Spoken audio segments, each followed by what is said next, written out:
I have many detractors. Many people despise this channel. I receive significant criticism, and I welcome it. Criticism is an essential component of healthy political discourse. My goal here is not to complain about criticism, but to address some of it. I am going to respond to some of the more common criticism that I face. Many people object to my claims that Israel is conducting ethnic cleansing in Gaza. Ethnic cleansing describes an attempt at removing a particular ethnic group from a certain region, usually through violent means.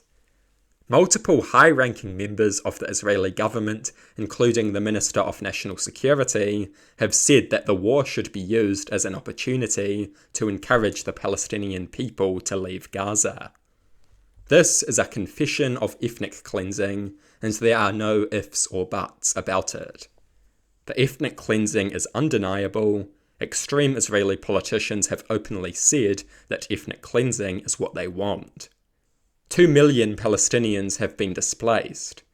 Most of Gaza has been rendered uninhabitable. Israel has ordered them to evacuate large parts of the Gaza Strip under threat of death and destitution. It is insane to me that some people can still convince themselves that this is not ethnic cleansing, especially when there is such a long history of expanding Israeli settlements and Zionist ambitions to settle Palestinian territories. But some people are blind to these inconvenient realities. Foreign policy issues always create a lot of controversy. My views on the Ukraine war have been heavily criticized. My first video on the Ukraine war lost me a number of subscribers and led to numerous angry comments from people who were supposedly disappointed in me. Apparently, they were disappointed that I didn't mindlessly repeat Kremlin talking points about NATO and Ukrainian Nazis. I did find it quite amusing.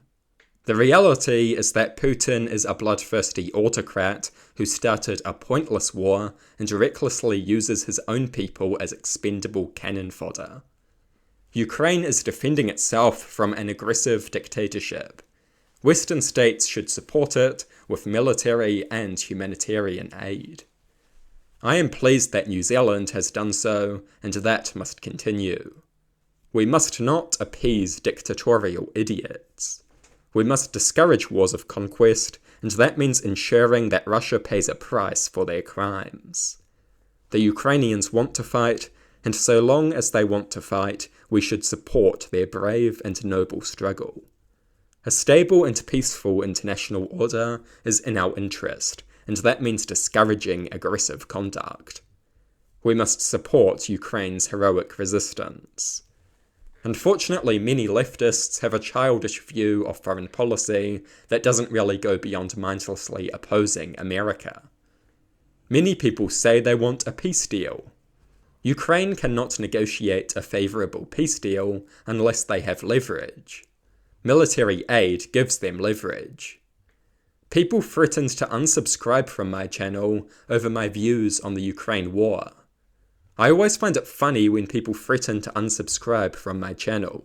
This happens quite frequently. I have repeatedly said that I do not care very much about my subscriber count. I am not some mindless hollow grifter who says whatever gets me the most views. Do you really think that I would modify my views for the sake of gaining more subscribers? No, I am not some mindless grifter. I have integrity. I speak my mind regardless of how popular or unpopular my thoughts may be. I will always share my honest views on an issue. I will never modify my views for the sake of gaining or maintaining a following. Many commentators do that. In my view, that is an amoral and disgraceful way of behaving. I offer principled moral political commentary, not mindless grifting idiocy. My views on the Maori Party have been heavily criticised. Many people seem outraged by my criticism of the Maori Party. They accuse me of being a racist. They claim that I am aligning with racists. Should I refuse to criticize Israel because that means aligning with anti-Semites? That is the logical conclusion of this bad reasoning. There is nothing racist about criticizing the Maori Party. The Maori Party is racist. They claim that Maori are genetically superior. They want to restructure New Zealand society around racial divides.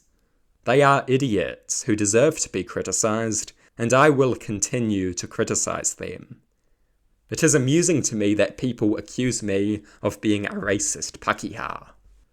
I have deliberately made a point of not stating what my ethnicity is or is not, because I do not believe in mindless identity politics. An argument should be judged according to its quality, not according to the ethnicity of the person who made it. I reject identity politics. I will not state my ethnicity because I do not want my arguments to be invalidated or validated on that basis. I regard such identity politics as invalid, and I will not encourage it. I have had some people accuse me of being a left-wing partisan hack. I find this very funny because I am about as far from being a partisan hack as you can get.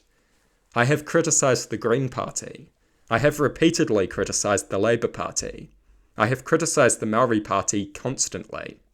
I have given the coalition credit where I think they deserve it, particularly on issues such as the Ukraine war and freedom of speech. A left-wing partisan hack would not do these things, because partisan hacks treat politics like a team sport. I am left-wing and I make no secret about that. I think Labour and the Green Party are deeply flawed, but I also think they are the best parties in Parliament by far.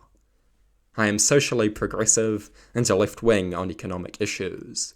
That is no secret, because I do not pretend to be some kind of neutral observer. No, I have my views and I argue for them. I find all of the weird criticisms to be very amusing.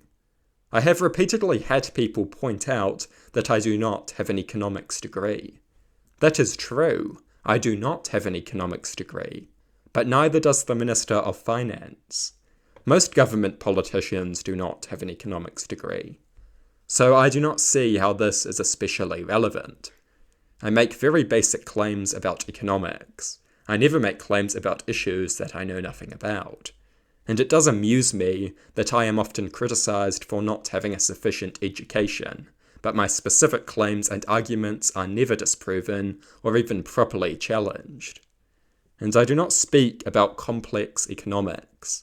I speak about economics insofar as it relates to relatively basic political issues. Some people are desperate to make a criticism, but have very little interest in making a decent one.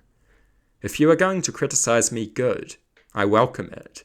But for the love of God, give me a substantive response to my argument. Pure name-calling and straw-manning just makes you look like a fool.